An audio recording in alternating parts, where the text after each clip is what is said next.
Sí me gustaría empezar por la reivindicación y el reconocimiento a una figura, a una persona fundamental en la historia del Partido Socialista y también de la Unión General de Trabajadores, que ha sido mancillado a lo largo de estos últimos meses por grupos políticos y también por gobiernos municipales, que es a nuestro compañero, a nuestro querido compañero Francisco Largo Caballero.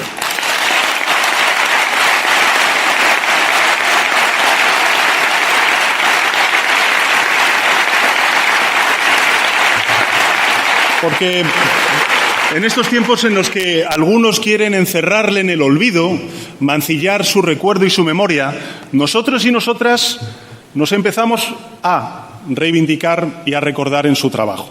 Largo Caballero fue un sindicalista y un político consecuente con sus actos. Como ministro de Trabajo promulgó la legislación social más avanzada de su época, que aún hoy en España reconocemos y recordamos. Y actuó además como hoy queremos actuar nosotros, desde todos los frentes, me refiero a la izquierda política, sindicalista, social, en definitiva, de nuestro país, comprometiéndonos con su época, con nuestra época, respondiendo ante la adversidad con más democracia, dignificando la vida de aquellos colectivos y de aquellas personas más vulnerables. Eso es lo que hizo Largo Caballero y eso es lo que quiere hacer la izquierda política que hoy está gobernando. Segunda República.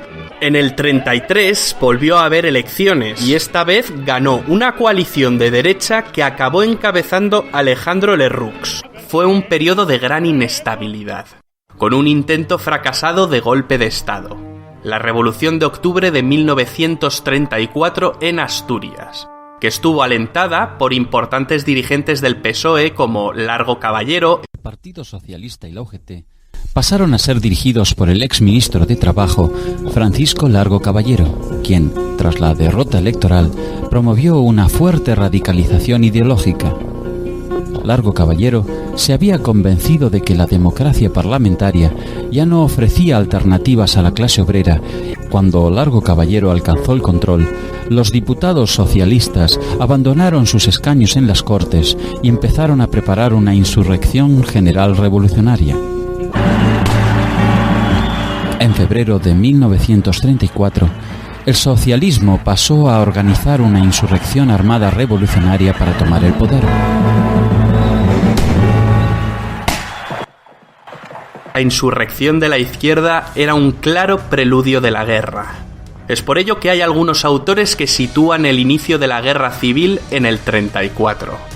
En febrero de 1936 se celebraron elecciones generales, las últimas de la Segunda República Española.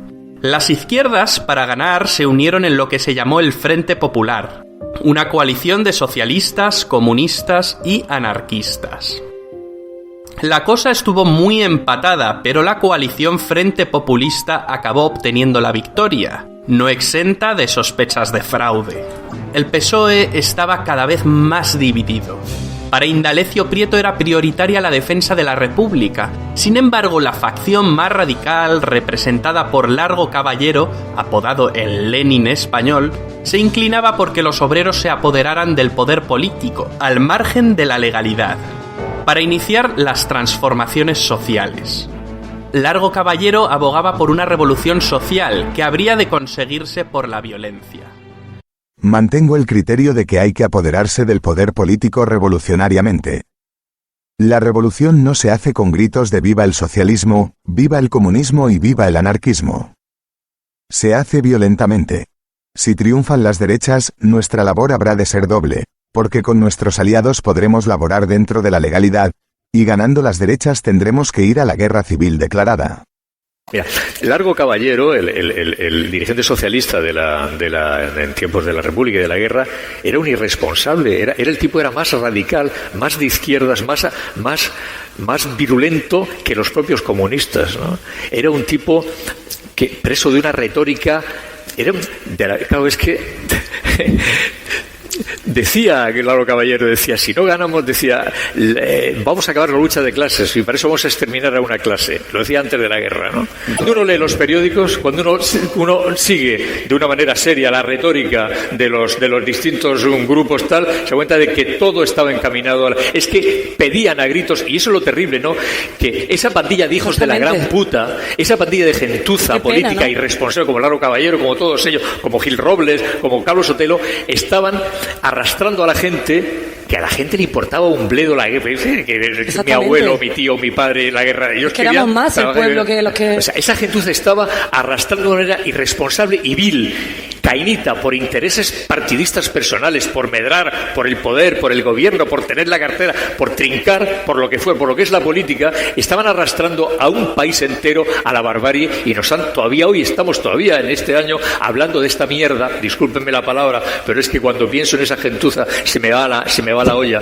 Es que lean por favor los periódicos de la época, lean los discursos políticos, los conceptos de los... Es que iremos, decía Largo Caballero, decía, lo he dicho antes creo, ya no habrá lucha de clases porque exterminaremos a la otra clase.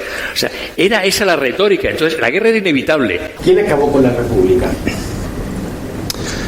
Si quisiéramos poner dos personajes, yo diría Largo Caballero y Alcalá Zamora. Largo Caballero porque él, Largo Caballero y todo lo que hay en torno, ¿no? Largo Caballero porque él quería la dictadura del proletariado, quería la guerra civil, esto lo he documentado con estas palabras, la guerra civil, la veían como una cosa muy positiva porque iba a dar paso al socialismo, a la dictadura del PSOE, que le llamaban del proletariado. Fue un partido, básicamente, que lo buscó. La división del Partido Socialista es lo que nos llevó a la guerra civil. Si hubieran sido decentes como Besteiro, como cuento en La Vuelta del Comunismo, no hubiéramos ido nunca a la guerra civil. Pero hubo un psicópata, un imbécil, un tío siniestro, un Sánchez de la época, estuquista, pero como todo, liberado de la penosa costumbre de trabajar en el estuco, o sea, en la albañilería. Se llamaba Francisco Largo Caballero. Este despreciable sujeto, lerdo, tonto hasta almorzar y dispuesto al día, como el fundador del PSOE, Pablo Iglesias Pose, que era lerdo. Decían que era honrado porque era lo único que se podía decir de él. Pero bueno, que despreciaba la democracia, que lo que querían era un régimen comunista. Bueno, Largo Caballero dio el golpe de Estado fallido de 1917, junto a Besteiro. Pero Besteiro escarmentó. Era muy joven entonces, todo el mundo evoluciona. También Lerroux, que estaba en aquel golpe, escarmentó. Se convirtió en una persona moderada y de centro. También Melquiades Álvarez escarmentó. Es decir, la gente que en el 17 quiso montar una república soviética como la que se había puesto en marcha en Rusia, pues evolucionó una parte. Otra parte no. Otra parte se radicalizó. Los comunistas de Bakunin, los sicarios de Lenin, que ese año fundó su imperio totalitario, y luego una parte del PSOE, acaudillada por el psicópata de Largo Caballero y por el ladronazo oportunista de Indalecio Prieto.